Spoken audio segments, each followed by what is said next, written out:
Hello everyone. So today we'll be doing sorting and time complexity. We'll be going into how to do some basic sorting algorithms, so bubble sort and the like, the ones to take O of n squared.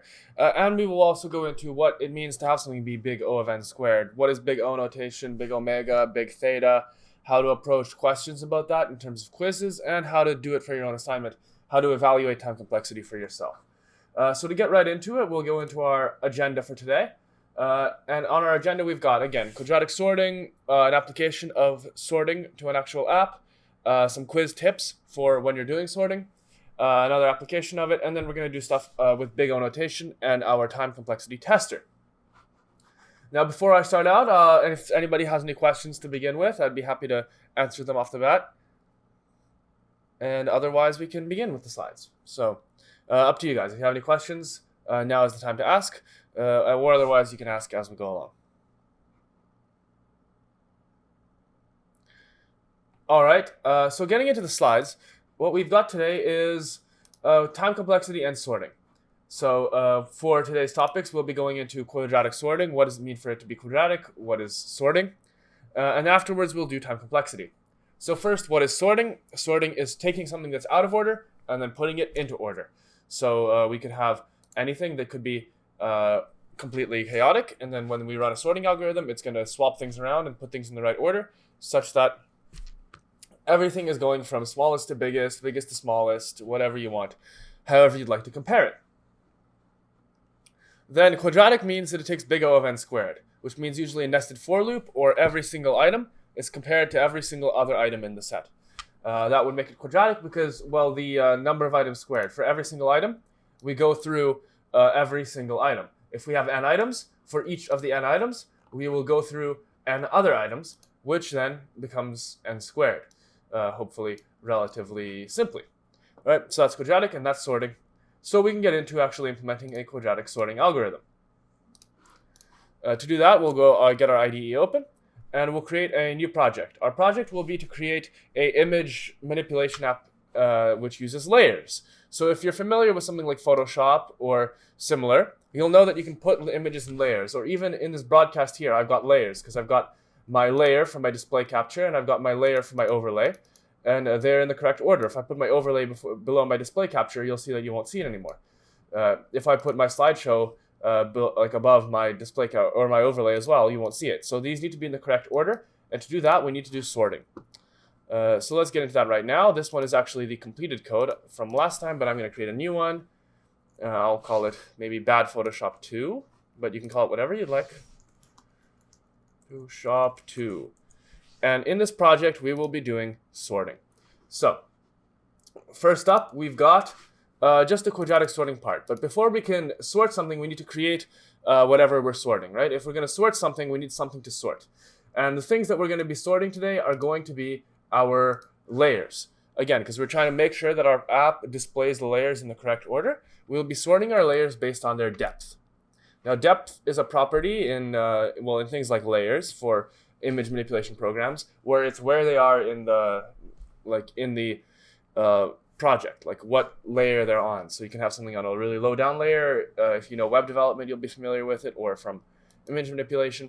So we're going to have a class called layer, and it's going to have a depth value, and it's going to have whatever content goes into that layer at that time. So we'll have a private int depth, or we can just make it an int depth because we don't really care. It's just a data class. So yeah, we had a lecture class that I miss a lot. You didn't, well, from so far we just started this tutorial, so you didn't miss anything much. We're just going over quadratic sorting and time complexity. Topics in time complexity and quadratic sorting, which will be relevant to your assignment and quiz.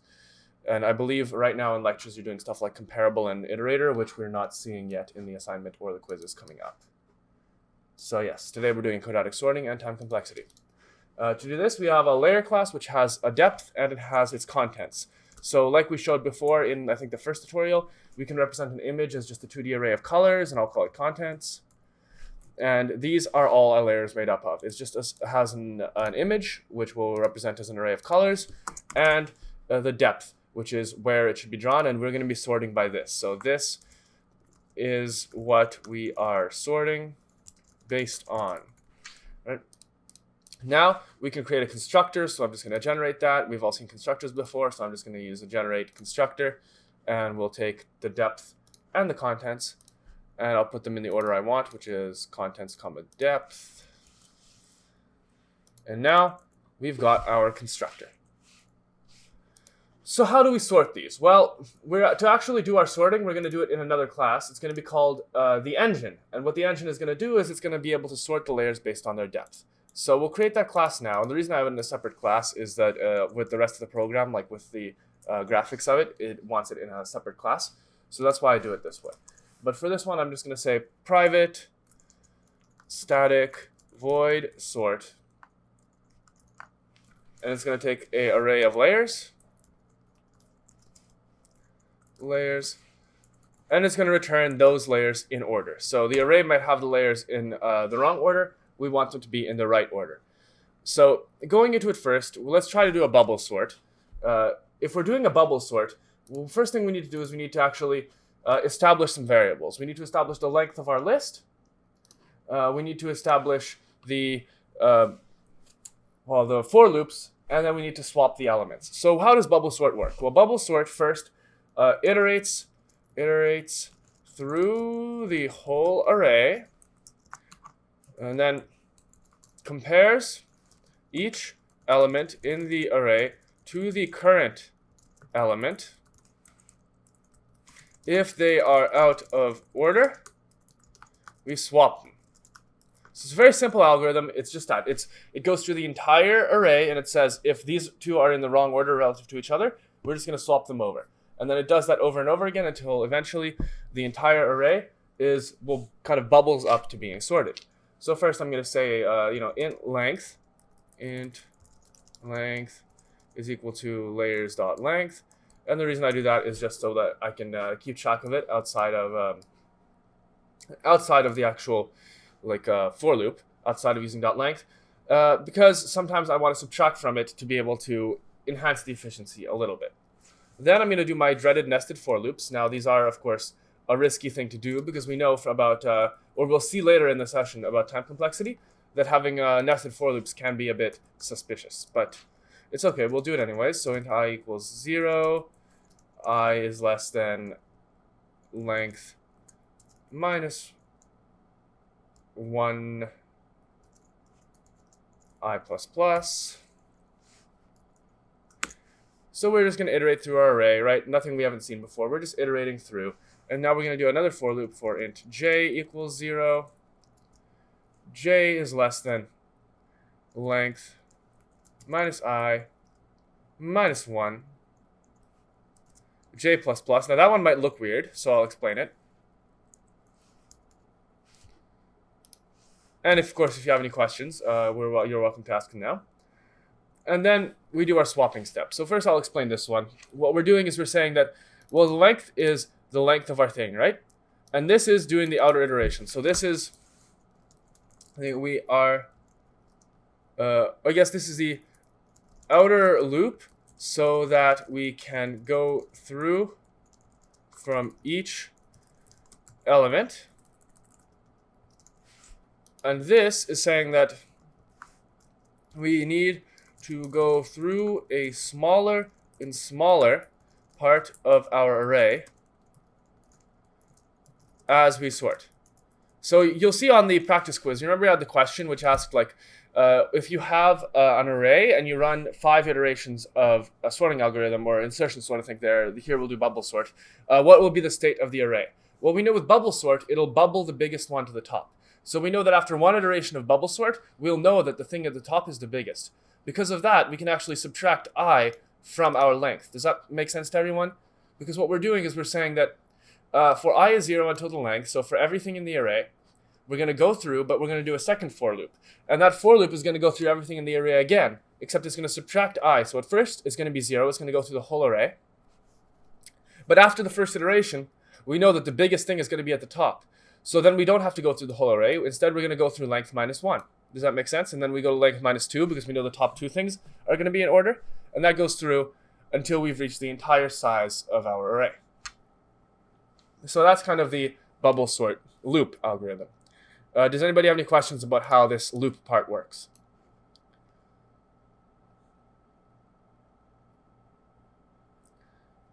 All right, great. So now we can do the comparison step. So each sorting algorithm has like a sort of iteration step and a comparison step. That's not like really a big official rule or anything. It's just more so a vibe that you might get from it. It's that you usually have to have a step where you compare and a step where you go through and a step where you switch things around. So now we can do the step where we compare and we see if things are in order or not. So we're going to say if R at J, or if layers at J, J dot depth. So if the depth is out of order, if layers dot J dot depth is greater than layers at J plus 1 dot depth.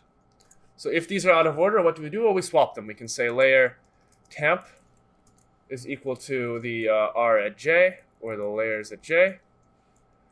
We can say that the layers at J is equal to the layers at J plus 1.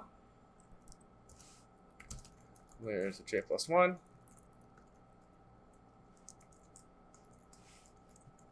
And of course, we can say that the layers at J plus 1 equals temp.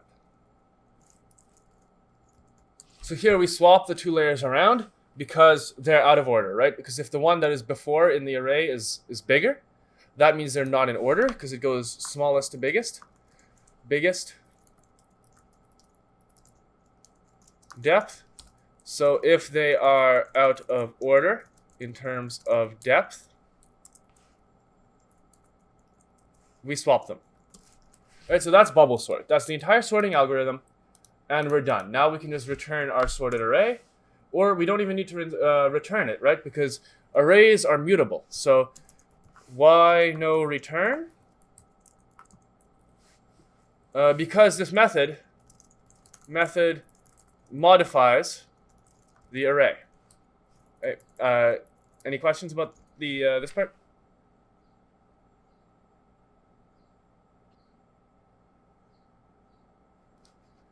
All right, so this one doesn't return. It modifies the actual array that you send to it. So there needs to be no return type, and it swaps things out if they're out of order. Are there any questions regarding this sorting algorithm? Anything about it, bubble sort, or just quadratic sorting in general so far?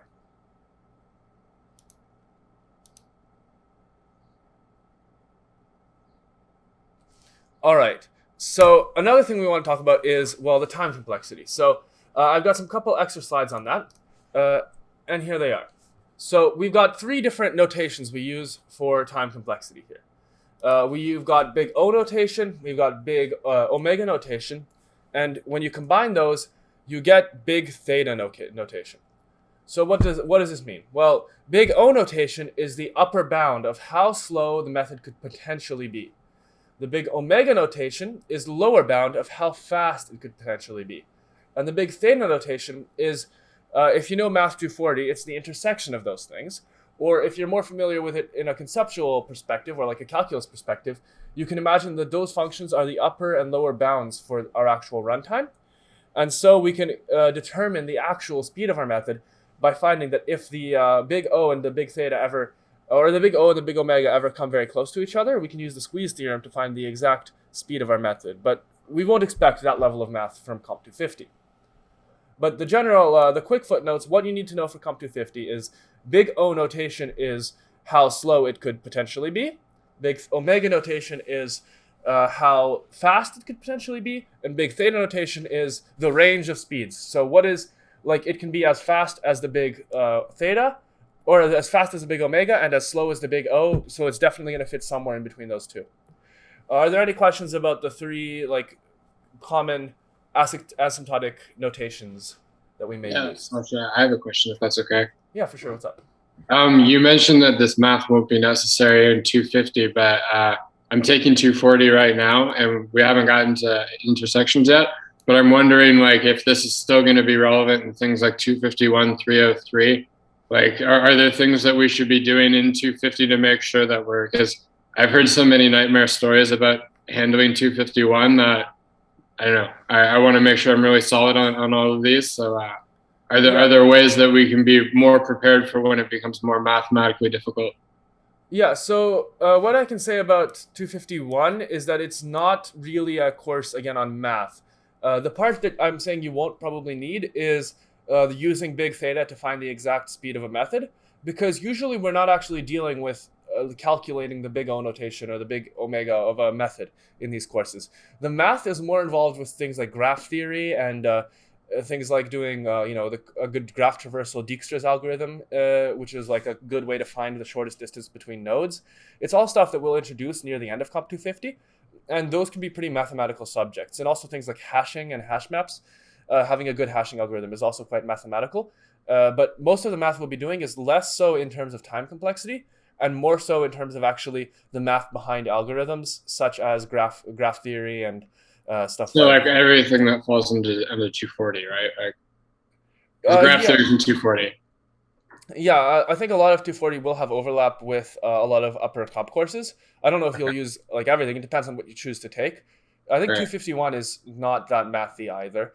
Like it's a little bit mathy, but not super. It's more so conceptual in terms of things like hash maps and graphs and all this sort of slightly more theoretical comp sci, but it's still not a pure math course. And later on, you'll choose what you take. So you'll find it will be relevant, but the actual calculation of big O notation time complexity is something that, as far as I'm aware, is mostly a Comp 250 topic. Like the actual big O notation is kind of expected knowledge afterwards, but you're not expected to calculate it. Like you won't say, calculate the function that represents the complexity of this method and then tell us it's big O and it's big omega, because those are kind of things that are intuitive to you as you learn them. So you know that if you have lots of for loops, you probably have it as like a O of n squared or or cubed or something, because you iterate through the data set n times n times n times n times. So that's the kind of thing that should be intuitive. And this is useful stuff for stuff like job interviews, because a lot of the time in a job interview, they'll ask you to implement something like very similar to what your presentation questions are.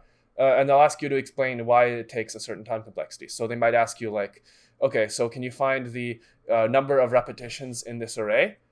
You're given an array, and then you're asked how many times will this integer repeat in our array, and then you have to find a solution for it that is big O of something, and you have to explain to them why it's big O of this thing. But it has to be a bit like intuitive rather than mathematical. Like they won't ask you to do math there. They'll just say like, okay, it's big O of n because I do one for loop, or it's big O of n squared because I do two for loops nested inside each other, that kind of thing. Alrighty. So that is the three big asymptotic notations for Comp 250. We don't really need to know the complicated, like the doing like the squeeze theorem on big theta is not something that is particularly relevant. I just say the squeeze theorem is a good way to think about it, because we know that the actual speed of our method will be squeezed between the big O and the big omega. So it's kind of going to be like similar to what if you've seen the squeeze theorem in calculus. But again, that's not super important. And here's the part that you actually practically need to know for Comp 250. It's that big O of n happens when you have a for loop. So if we look at our code here for this bubble sort, we've got this for loop. So this for loop is going to be loops from 0 to length. Let's call length n. So I'm just going to replace length with n so we can talk about big O notation a bit more directly. I'm going to name that to n. Right, so loops from 0 to n.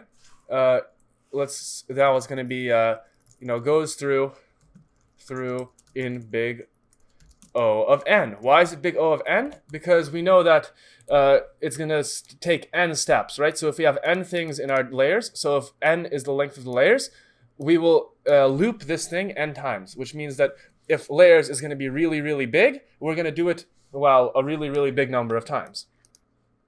Now, we know in our inner for loop, so now inside this loop, which itself runs n times, right? Because this loop is inside of the other for loop. So this loop is going to run n times. We go from 0 to n minus I minus 1, which is actually 0, or just n minus 1 when I is 0.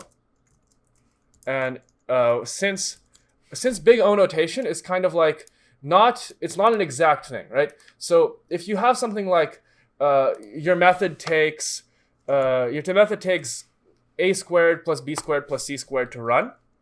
That actually means it'll still be big O of n squared. So if you've got an equation for time complexity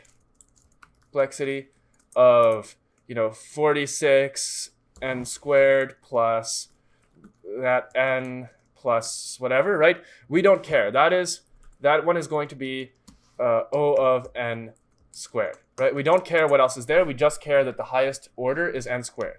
Similarly, if we have that many n times log n plus that much n plus that many n squared plus whatever many n log n, this one is going to be which? Well, how would you describe that method or that equation right here? What would the time complexity of this be? Wouldn't it be n squared because it's the highest order? Exactly. We just put O of n squared. We don't care what is the first one. We don't care the order of them. We don't care what number goes before. All we care about is what is the highest power. And I'll show you guys why that's the case a little bit later on when we go into our tool which measures time complexity. But for now, we can just say that this one is big O of n squared. Similarly, since we just care about the highest power, in this one, we don't care about the value of I or the value of -1. We just care that it's going to go through until n. So this step is also big O of n. And what happens when we have big O of n running big O of n times? Well, that means that we run this algorithm runs n times. And since this algorithm takes n steps, we can say that the overall algorithm is going to be big O of n squared. Why is that? Because we run an algorithm that is O of n times inside of another algorithm that's O of n. So if O of n squared, because we run a for loop, O of n, inside another for loop, O of n. Does that make sense? And can we make a rule out of this? Could we say that every time we have nested for loops, we're O of n squared? Is that something that's valid? Could we always say that if we have nested for loops, it's definitely going to be O of n squared?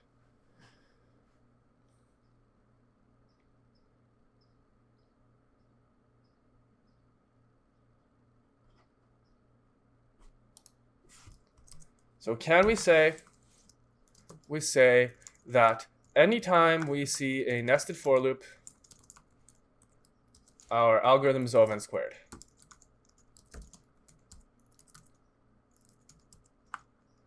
Would that be a valid thing to say? What do you guys think?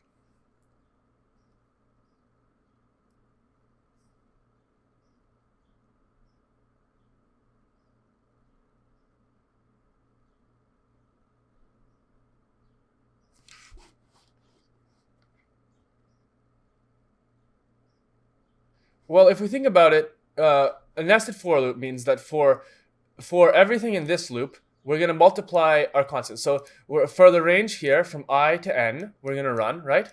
And then here we also run from 0 to n. So what does this mean? Well, this means that this one is going to be O of n times O of n. But it's also possible to have a for loop that doesn't go over the same thing, nested, right? So what if we have one for loop? What if we have one for loop which iterates through, let's say, n, and the other one through m? So what if it's I'm going to write pseudocode for int I, or for 0 all the way to n, and then for 0 all the way through to m, right? This will not be O of n squared. What will it be? O of n plus m?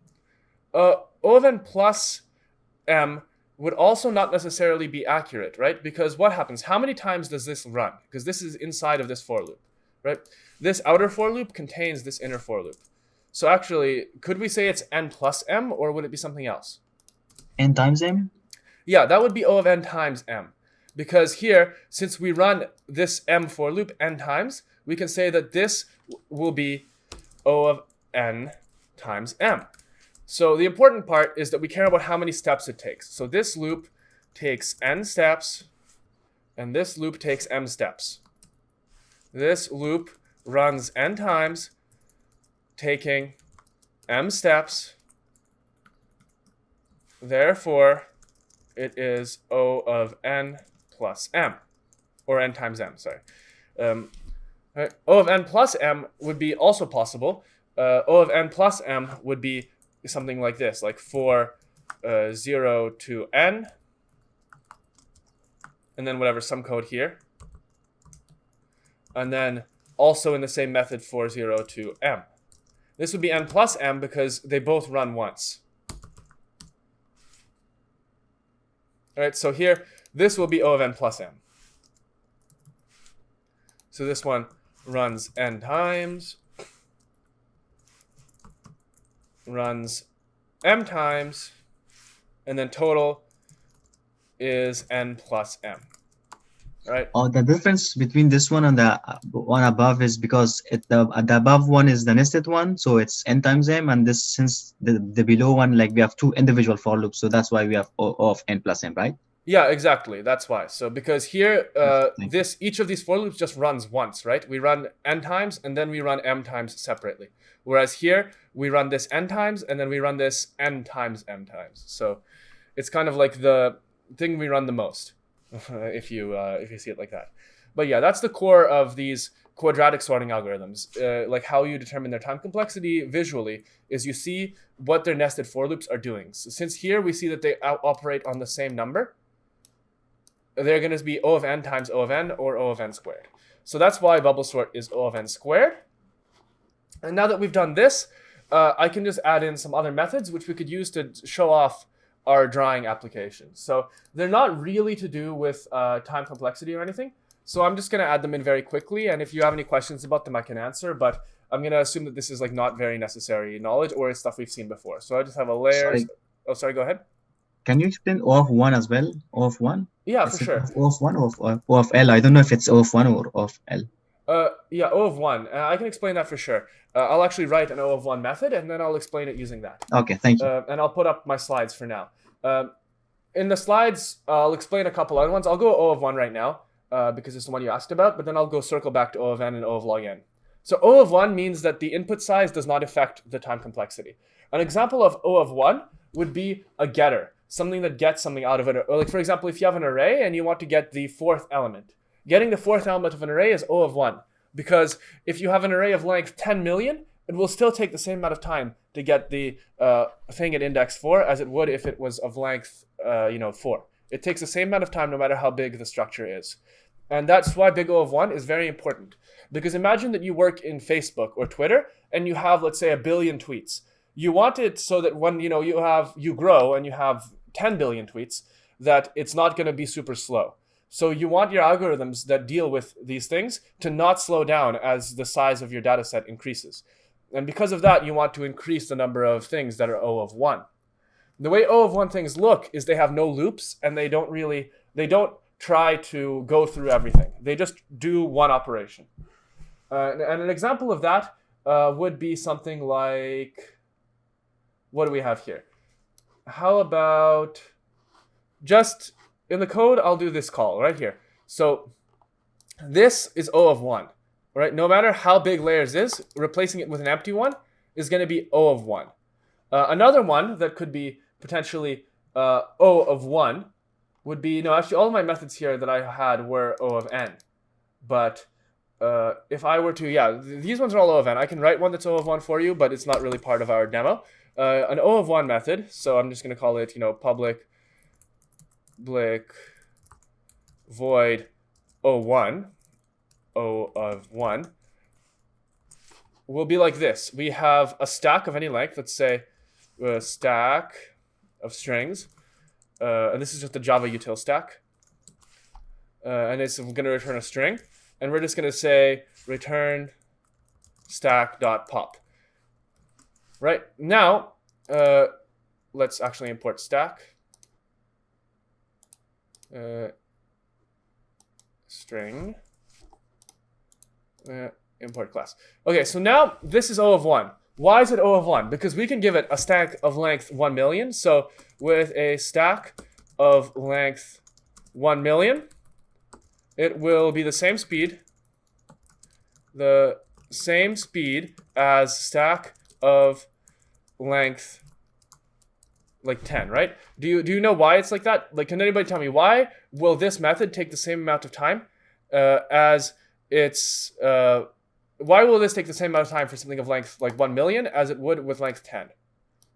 Because it's not iterated at all. It's beginning where it needs to start. Yeah, exactly. So pop in a stack, if you remember from last week's lectures, tutorials, whatnot, will be just taking the head of the linked list and returning it, and then removing it. So you basically remove head, return head, and since return head just takes O of 1, we just return whatever reference is in head. This whole method is O of 1. Now, how do we get something that's O of n from a stack? Like, is there any stack operation that would take O of n? Add last. Add last could take O of n, but what if we use a doubly linked list to implement our stack? So if we have a head and a tail, then it could be O of 1. You're right that it would be O of n if you have a singly linked list, but that would be something that's like a tricky quiz question perhaps. You've got to pay attention to whether it's singly or doubly, because with a doubly linked list, or even a singly linked list which has a tail, which is possible, you could have that be O of 1 as well. If you want a sure bet that a stack method will be O of n, you have to guarantee that you're going to do some iteration. So the way you guarantee that is that you actually go to the middle of the stack, because no data structure that we know about in Comp 250 will allow us to have a reference to the middle of the stack, right? We can have a tail and we can have a head. Those are both valid, but the middle of the list is always like uncharted territory. So the way we can really guarantee O of n is that we say it's going to be in the middle of the list, right? Then no matter what, we have to do some iteration from either end. Why is that O of n? Because it's in the middle of the list, even though it's n over 2. Remember our thing about time complexity. It doesn't matter what the equation around our big O notation is. If we have something like 1 over 2 times n, it's still going to be big O of n. Why? Because we drop the coefficients. We drop everything. We only keep the highest power of n. We don't care what comes before the highest power of n. We don't care what comes after it. We just care about the highest power of n. So this one is going to be O of n. So an O of n method will be public string O of n, and it'll be stack string. I'll just do it the same because just for consistency, so we can see the parallel here. And it's going to return stack.get, and the index will be stack.size over 2. So this takes O of n, because no matter if we have a head or a tail, we will always have to iterate. Always have to iterate until n over 2. And since we drop everything but the highest power of n, we just say this is O of n, right? Because it's on the order of n iterations. But now if there's any more questions about those, I can get back into it. But before I do, I'm going to write a couple of extra methods here. The other extra methods I need is to get the sorted layers, like that. We just sort our layers array and we return it. Very simple. This is just for my front end here. And we need one more method, which is called add layer, which just adds it to an array list, like that. What we do is we update our layers array to add another layer. Very simple. It's just something we've seen before 100 times. If any questions about it, I can answer. But if not, we can just leave it. And a final method, which we're actually going to write as another demonstration of sorting, is going to be called make gradient. So public static color double array make gradient. And this one is designed to demonstrate the importance of time complexity. And the reason it demonstrates the importance of time complexity is we're going to be sorting something much bigger. So first thing we're going to do is we're going to create some random colors. Random rand is equal to new random. And it's also very good because it's very visual. We're going to have a random number generator, and we're going to have a color array, which we're going to fill up also randomly. But this array is going to be pretty big. It's going to be an array, and it's going to be a new color array with a size of 1 on one axis, but the other axis is going to be like 300. So why is it 300? Well, because we want to make a gradient. A gradient is like a smooth transition of colors. So we want a smooth transition of colors. Here I can say that for int I equals 0, I is less than color or array at 0 dot size, I plus plus, array at 0i, and this is just to fill it with random colors, is equal to rand dot next, or a new color, I guess, a new color. And well, let's make our gradient blue. So we're going to say it's going to be RGB, red, green, blue. So we're going to do 0, 0, and then we're going to do a rand dot next int with a maximum number of 255. So what this is going to do is it's going to fill our array with random colors. So how do we make this into a gradient? Well, a gradient is a smooth transition, so we have to sort it from darkest to lightest. But before we do that, I'm just going to return the array as it is, and we can see what it looks like when it's completely random. To do that, we're going to have to actually use our program. So I'll send out the program now. We actually need to put these into a package for it to work. So new package bad ps. No, new package. New package bad ps. And if you're on IntelliJ, you can just drag these into the package. It'll automatically change those to fit. And I'm going to send you guys the Java files for the rest of the code. Those Java files will give us a graphical user interface, which will allow us to actually view our our sorting in action. So I sent those there, and I'm also going to put those into my own project. To do that, I click Open in Explorer and just drag my files in.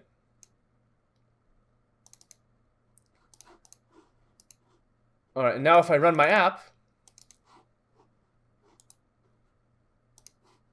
I will be able to see my various layers. And I can actually see my sorting in action by assigning different depth values to my layers. So here, I start off with just these kind of abstract colors. You can see my layers here.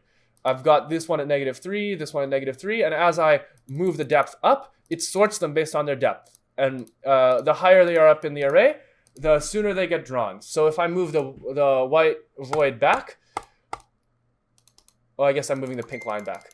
If I move the white void back, it'll eventually get farther back. And if I want to make something like a Teenage Mutant Ninja Turtle, I can move the green up. Then I can move the yellow up. And then I can move the face up. And you can see it's just sorting these things based on their depth. If you look, depth, it's going to put these in order based on how where they are in the image. And it's going to draw them, well, in the correct order. So that's how the sorting works. But now if I reveal the gradient that we made, remember, it's supposed to be like a smooth transition of colors. It doesn't exactly look like a smooth gradient. You see how it's just kind of random vertical lines? Our goal is to turn that into a smooth transition, kind of like, a night sky from light blue to dark blue. The way we can do this is via a sorting algorithm. In fact, we can actually reuse much of our sorting algorithm from before in here.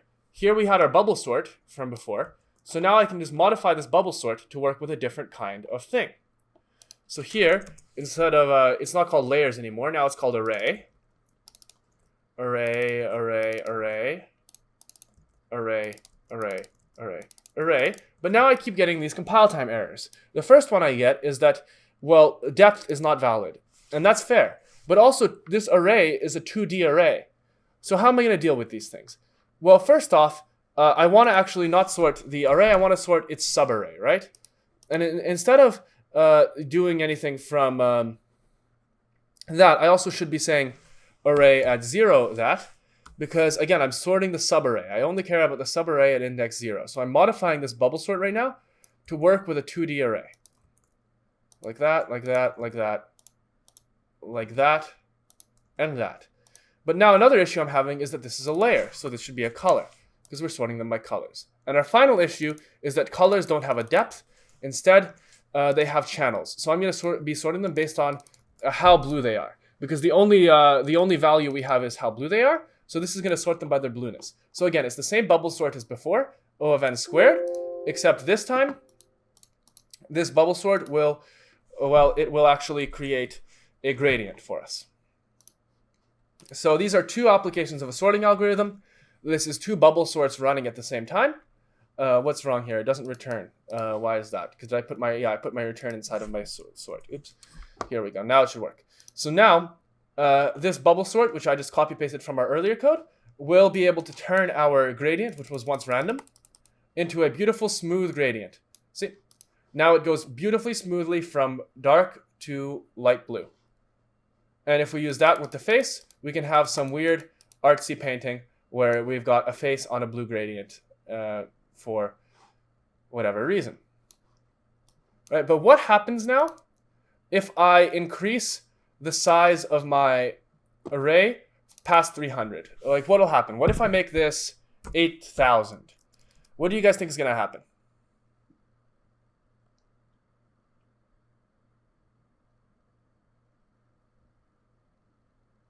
Again, we're going to bubble sort this array. So if I change its size to like 8,000 or even 80,000, it's going to take a really long time to run.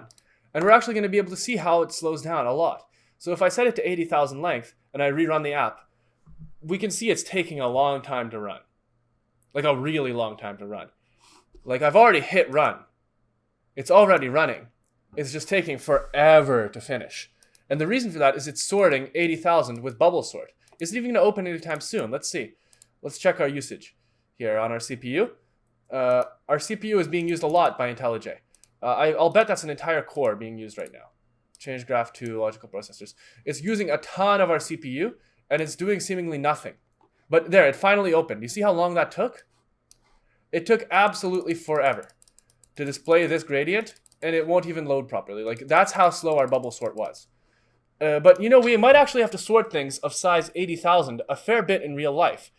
Google sorts millions of results, and there's more than 80,000 of them, and they don't take 10 seconds to sort, right? And they do this many times every second.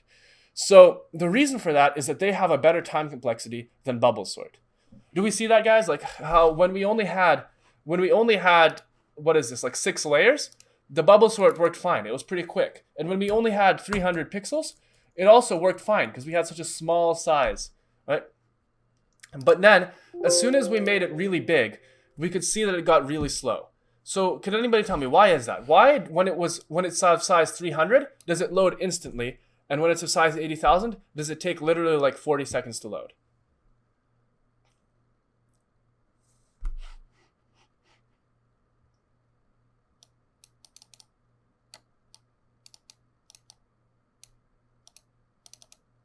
See here with the smaller size, it's just super fast and responsive. I can just resize everything, edit it really quickly. With size 80,000, it just takes absolutely forever. Well, the point of that is that bubble sort is O of n squared. So to find how slow it's going to take, we square that number. We square this number to find, this is n. This is the number which we iterate through. So that number, as it increases in size, will be squared for how slow it runs. So right now, with 300, we can say 300 squared. So that didn't work properly. 300 squared. Not 300 squared. Does it want to do it like that? Yeah, we have like, let's say 90,000 slowness points. So 90,000, let's remember that number. Now when I make it, let's say 9,000, we'll have to do 9,000 squared. So what's that? 9,000 squared is like 81 million. So we can see that it just balloons up in speed super, super fast. And that's why we care about time complexity. And to help us understand the time complexity of our methods, we've developed a tool for Comp250. Now, how do we get this tool? What is it and how do we use it? First off, we're going to cover how to get this tool, where to find it and how to install it. So the tool is available on my GitHub, which is available through my courses. So if you go on my courses, well, I don't have it saved here. So I'm just going to go to it directly because I already have it saved here. And this link is available on my courses, and there'll be posted how-to videos and guides on how to use it. And there is in our Zoom chat if you want to download it. this app will graph the time complexity of our methods. So it's going to look like this. It's going to have a window with a graph, and it's going to show us how the input size determines the speed of our function, just as we talked about earlier. Now to install this app, we go here to the releases page, click on releases. I'll take the latest 1.2. You choose the right one for your operating system. So here I'm on Windows. So I'm going to take the Windows version, and I'll keep it, ignore that it's a virus. And it's going to be very easy to use. So you're going to go into your IDE. In IntelliJ, you go into Project Structure, which is this button right here. You go into Libraries, plus Java. Then you just drag your file in. So where did my file go? Let's find it. I will show in folder. Find my file. I guess it just went straight to my downloads. I can drag this into here. Drag this into here. And click OK. Then it's going to load the library. I'm going to press OK. If you guys went to ECSE 202, you'll remember this is how you installed ACM. And now I've got the library installed in my IntelliJ. So nothing really changed. My apps all run the same way as they used to. Like everything I run will work the exact same as it always did, except for the fact that now I have the ability to test time complexity. So yeah, all my apps open normally. Everything is as it was. But if I now go into my program and I want to see how fast something is, I can do that. So if I go into Engine here and I create a new or if I create a main method. Do we have a main method right now? No, we don't. So I have to be able to run it. I have to create a main method, public static void main string args. Right? And I want it in here, I'll just put visualizer dot launch. And that's it. So if I click run on that, now we're going to get a really fancy looking pop-up. Oh, what's wrong here? Oh, I also have to say visualizer.launch, and I have to put in the argument of engine.class. And now it should go.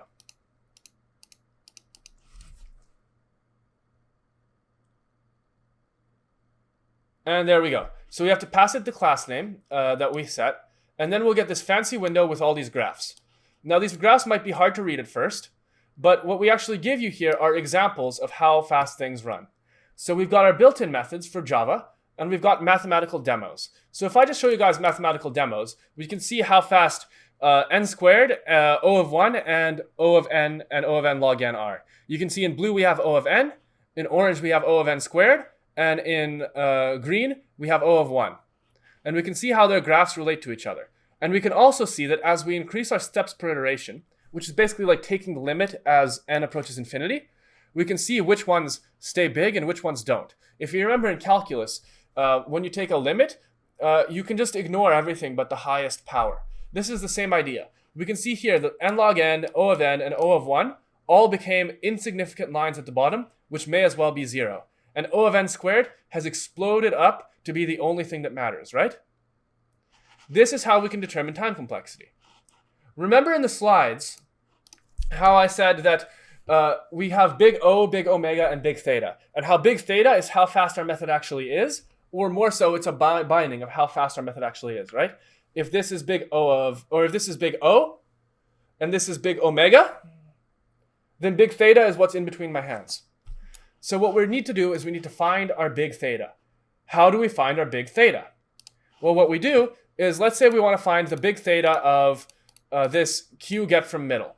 If we graph it by itself, doesn't tell us much. But now, if we graph it next to O of n squared, we can see that O of n squared is definitely higher. So at the worst, so what can we gather from this? So from the graph,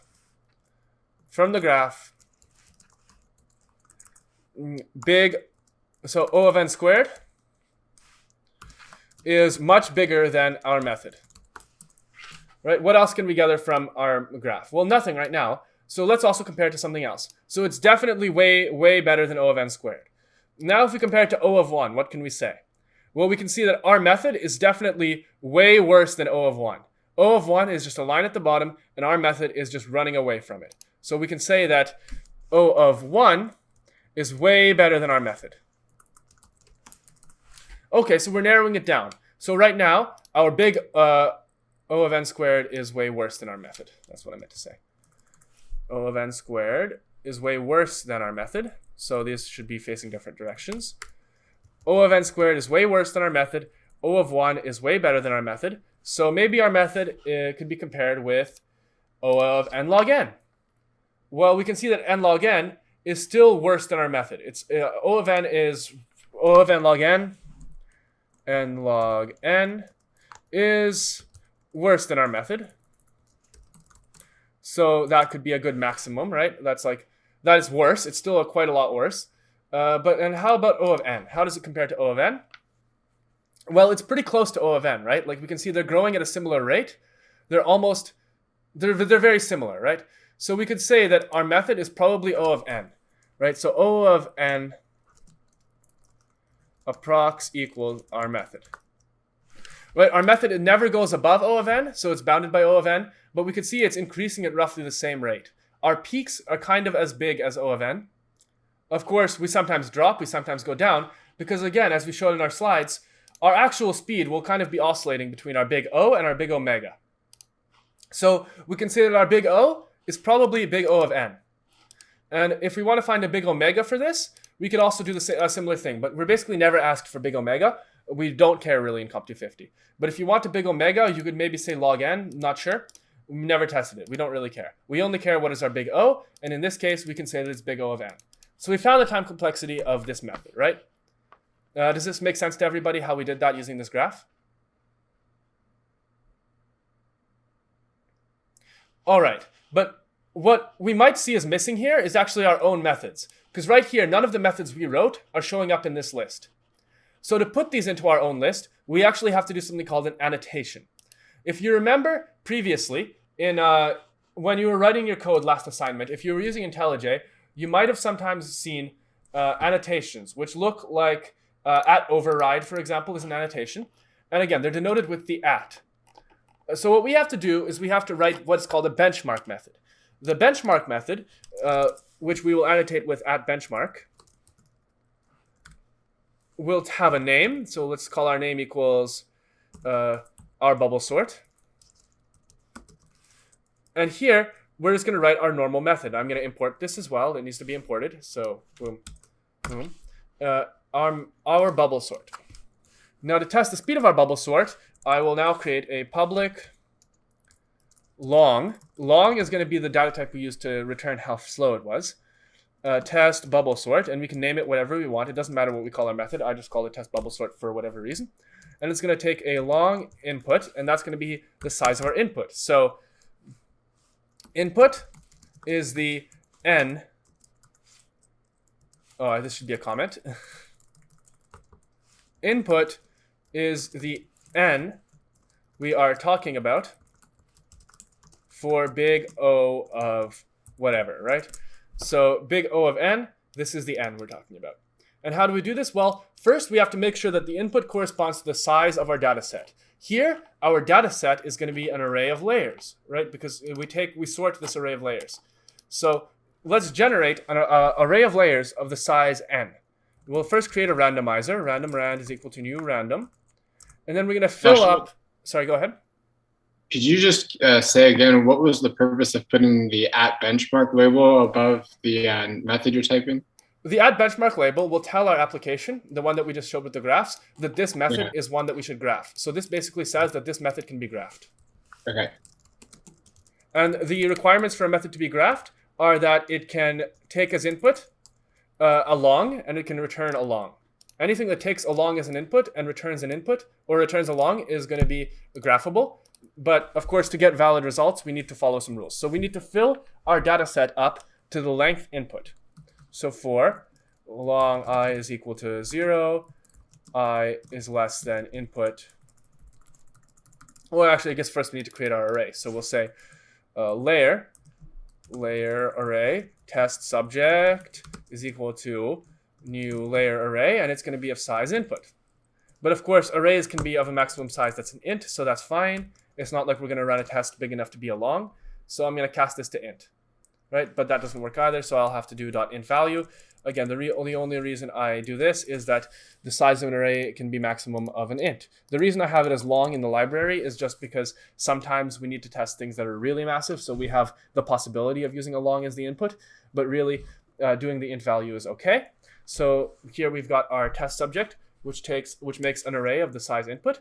Now we can say for int I equals 0, I is less than test subject dot length I plus plus. We're just going to fill it up. So we're going to say that test subject at I is equal to new layer, and then we just care about our depth. So we're going to say null content and rand.nextInt for our depth. So what does this do? The above code fills up the array with layers of random depth, and then we need to sort them. So we already have the array. Now we have to call the sort. So we can just say sort test subject. But how do we figure out how fast it was? Well, the way we do this is we actually basically use a stopwatch. We determine at what time did we start and what time is it when we finished. So we can say that long start time is equal to system.nanotime, which takes the current time in nanoseconds. We can say long end time is equal to system.nanotime as well. And now this method just takes the time from your computer in nanoseconds. And then we can return start time minus end time to get how long the method took, right? Because this is the time when we started. And this is the time when we finished.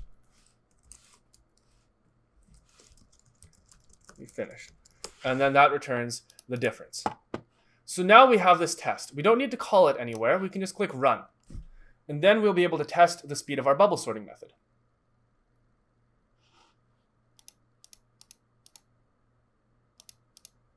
Now, there might be an issue with our bubble sorting method where it doesn't sort arrays of length 0 because it looks like it's not graphing here.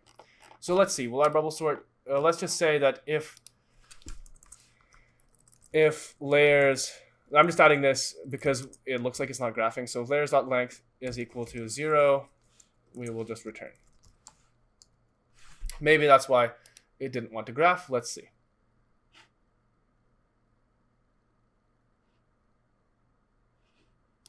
Okay, so for some weird reason, it doesn't want to graph my bubble sort, but that's okay. This happened last time as well. This should work when you do this format for any arbitrary method. We can just do a different example here where we return n squared. So we can just return, comment that, and if we return math.pow input 2, what's wrong with this? Double math.pow with long. Why is it not like that? Oh, it doesn't like that it's turning into a long, so we could say long.value of. Okay, finally. Now this should graph just fine. It doesn't like that. It doesn't like that. So bada boom, bada boom, bada boom, bada boom. And now, finally, we should be able to see it graph our own method. I think it's something with our bubble sort it didn't like. Maybe the fact that it used layers. Or no, it just doesn't like something about my method here. But regardless, yeah, it doesn't like something about it. Not going to figure out what that is right now. I'm going to do a pre-recorded segment on how to make these tests of your own anyways. So again, misbehaving right now, some technical difficulties. But generally, this is how you do it. Like this is how these work. And then this, well, yeah, I forgot. It's static. Sorry. How silly of me. Not technical difficulties. I forgot a very important step. This method has to be static because you don't have to instantiate the object to run it.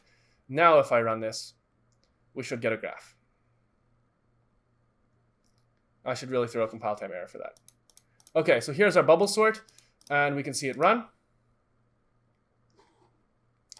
And if it doesn't tell us much, but if we compare it to our theoretical n squared, we can see that it pretty much exactly lines up with n squared. Our bubble sort basically, you can see how it follows n squared pretty closely. Pretty much shows that our bubble sort is n squared. Now, sometimes it goes above, sometimes below, because this n squared method is literally taking the number input and it's squaring it. And now it looks like our bubble sort is somewhat being strange after size 60. That's probably because our bubble sort's not very stable above a certain size. So that might not be super accurate. But we can see that it's not being crushed by, or yeah, it's not completely being crushed by O of n squared. It still has some significant value, even when we square the input. And because of that, we know that these two graphs only really differ by a constant. So we can say that our bubble sort is O of n squared. We can see that our bubble sort is definitely much slower than O of 1 and O of log n. In fact, if I increase my steps per iteration, we can see our bubble sort really is much slower than both O of 1 and O of log n. We can see how it's just skyrocketing. So that's the time complexity of our own bubble sorting method. And yeah, that is that. Are there any questions about this time complexity testing or anything like that?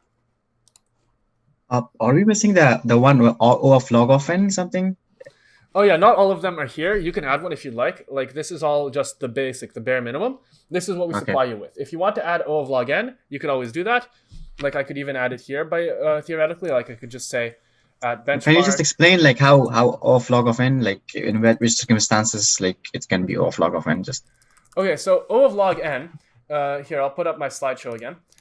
O of log n. Yeah, I missed that one. Thank you for reminding me. Happens usually when you have recursion. It means that it's when things involve powers of 2, and it's when you do something like, for example, a binary search. I don't think you've seen binary search yet, but binary search is an algorithm where everything is sorted, right? You're given a sorted array, and then you're told, find, let's say, the number 5 in a sorted array. Well, you go to the middle of the array, you say, is this smaller or bigger than 5? If it's bigger, you'll take the first half, and you'll search only through there, and then you gradually half and half and half and half until you find your variable. That is O of log n, because every time you do an iteration, it cuts the data set size in half. And because of that, you take the log base 2 of n to find the worst case time complexity. Does that make sense? got it. Thank you. And what about O of n factorial? O of n factorial is what happens when you run it every time for all of the factors of n. It's extremely bad. Like it basically doesn't happen. You'd have to be writing a really crappy method for it to be O of n factorial. But you know the definition of the factorial is that you have like n times n minus 1 times n minus 2 times n minus 3 all the way until you get n minus n, right? Well, O of n factorial will be a for loop, for example, where the for loop runs over and over again, but every time it runs, you reduce the size of the for loop by 1. That would be O of n factorial. I can't think of. But it happens very rarely, right? Yeah, I can't think of any algorithm that is best case O of n factorial. It's basically just a joke time complexity, like it exists. And you say it's really bad, but actually O of n factorial is so bad that if you try to graph O of n factorial in this application, in about 10 steps, it gets so big that the biggest possible number is not big enough and it'll just not work on the grapher. Like that's why we don't include O of n factorial. It's such a terrible time complexity that when the data set, even when it's really small, it can completely go over the maximum value, not for an int, but for a long. So it's really not good. And in this case, is it going to crash the processor? No, it'll be fine. The processor will work. It's just that the graph won't display it because it's such a big number. It's so slow that the amount of time it takes is so large that you can't even display it given a long, which is like the biggest number we could encode in Java. I see. Thank you so much. For sure. Enjoy. One last question about the quiz, quiz 3. Like, is it going to be like similar to what we did today? Quiz 3 is going to be like your practice quiz 3. So today was not all just quiz stuff. Today was also involving some extra stuff with this time complexity grapher and all of that stuff.